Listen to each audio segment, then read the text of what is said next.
ఇది నేను మొదటిసారి అసెంబ్లీలోకి అడుగు పెట్టడం. ఇలాంటి సుదీర్ఘ రాజకీయ అనుభవం ఉన్న దాదాపు 7 సార్లు ఎమ్మెల్యేగాను, ఒకసారి పార్లమెంట్లో అడుగుపెట్టిన మీకు, Panchayati Raj, technical education, forest, R&B అనేక మంత్రిత్వ శాఖల్ని సమర్థవంతంగా నిర్వహించిన మీకు ఈ సభాధ్యక్షుడు, ఈ స్పీకర్ స్థానంలో కూర్చోవడం నాకు చాలా ఆనందంగా ఉంది. ఇన్ని దశాబ్దాలు ప్రజలు రాజకీయ జీవనంలో ఇన్ని దశాబ్దాలు ప్రజలు మీ వాడి వేడి చూశారు. మీకు కోపం వస్తే ఋషికొండను చెక్కినట్టు ప్రత్యర్థులకి పదునైన ఉత్తరాంధ్ర యాసలో గుండు కొట్టేస్తారు. ఒకటే బాధేస్తా ఉంది సార్, ఇకపైన మీకు తిట్టే అవకాశం లేకపోవడం. కానీ ఇక మీద సభలో ఎవరు తిడుతున్నా దాన్ని ఆఫ్ చేసే బాధ్యత మీ చేతిలోనే ఉంది. మీరే మైక్ ఆఫ్ చేయాలి. అంటే మా చిన్నప్పుడు నేను చూసేవాడు, ఒకసారి అల్లరి చేసే అబ్బాయిని క్లాస్ లీడర్ చేసేవాడు చిన్నప్పుడు మా స్కూల్లో.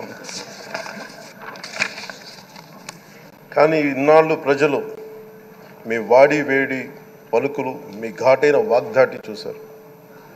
ఈ రోజు నుంచి రాష్ట్ర ప్రజలు మీ హుందాతనం చూస్తారు. డిబేట్స్ వెనకాల దాక్కుని సంస్కారహీనమైన భాషల్ని, భావాలని రకరకాల మాధ్యాల్లో విరజిమ్ముతూ ఉంటారు. దాని నియంత్రణ మీ ఆధ్వర్యంలో ఇక్కడి నుంచే మొదలవ్వాలి. ఇందాక సభానాయకులు, గౌరవ ముఖ్యమంత్రి శ్రీ చంద్రబాబు నాయుడు గారు చెప్తారు, ఆడబిడ్డలు ఏ విధంగా నలిగిపోయారు ఈ రాష్ట్రంలో గత 5 సంవత్సరాల్లో. చిన్న లేదు, పెద్ద లేదు, ఎవరని లేదు.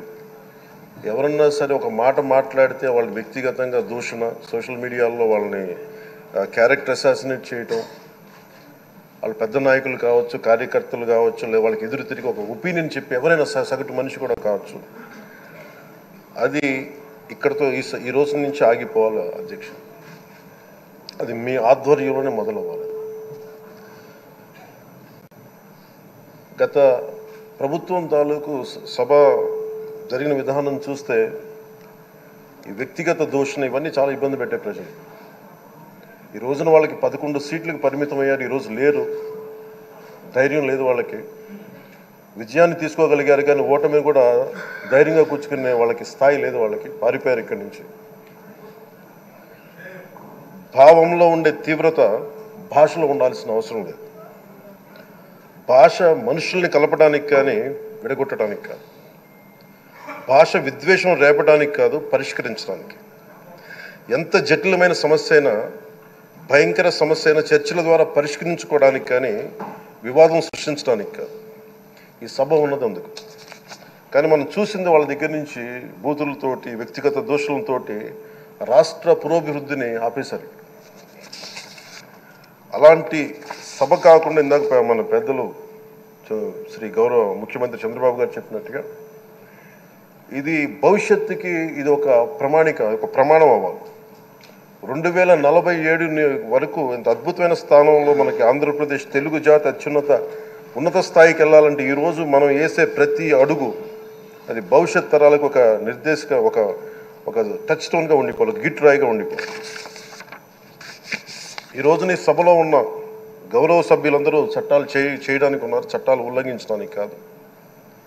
విభేదించడం అంటే ద్వేషించడం కాదు, వాదించడం అంటే కొట్టుకోవడం కాదు. ఇవన్నీ విభేదించడం, వాదించడం ఇవన్నీ ప్రజాస్వామ్యానికి చాలా మౌలికమైన పునాదులు. ఆంధ్రప్రదేశ్ ఆవిర్భావం జరిగి అసలు భాషా ప్రయుక్త రాష్ట్రాల ఆవిర్భావమే మన ఆంధ్ర రాజ్యంతో మొదలైంది. అమరజీవి పొట్టి శ్రీరాములు గారి బలిదానం మీద మన రాష్ట్రం పుట్టింది. 56 రోజులు తిండి తిప్పలు తినకుండా నరకం అనుభవిస్తూ ఆయన బలైపోయారు. ఆయన మరణానికి చేరువవుతూ ఆమరణ నిరాహార దీక్ష చేసిన ప్రతిరోజు మనకి దాదాపు ఈ సుదీర్ఘమైన 6 దశాబ్దాల కాలం, 1.5 సంవత్సర కాలం అంటే ఆయన ప్రతిరోజు చావుకు చేరువవుతూ భోజనం లేకుండా ఆయన గడిపిన ప్రతిరోజు మనకి 1.5 సంవత్సర కాలం. అలాంటి నేపథ్యంలో అలాంటి మహోన్నతుడు శ్రీ పొట్టి శ్రీరాములు గారి త్యాగాన్ని కనుక మనం ఈ సభలో ప్రజా సంక్షేమం కోసం మాత్రమే చర్చలు జరగాలి, వాదోపవాదాలు హద్దులు దాటకుండా ఉండాలి, వ్యక్తిగత దూషణకి తావివ్వకుండా ఉండాలి. అలా కాకుండా గత ప్రభుత్వంలాగే ఈ సభని తిట్లకి, బూతులకి, కొట్లాటకి వాడితే ప్రతి నిమిషం పొట్టి శ్రీరాములు గారి బలిదానాన్ని అవమానం చేసినట్టే. ఒక గొప్పవాడు, ఒక మహానుభావుడు బతికినప్పుడు మాత్రమే కాదు, చనిపోయిన తర్వాత కూడా కొన్ని తరాలు ఉపయోగపడతారని నిరూపిస్తారు.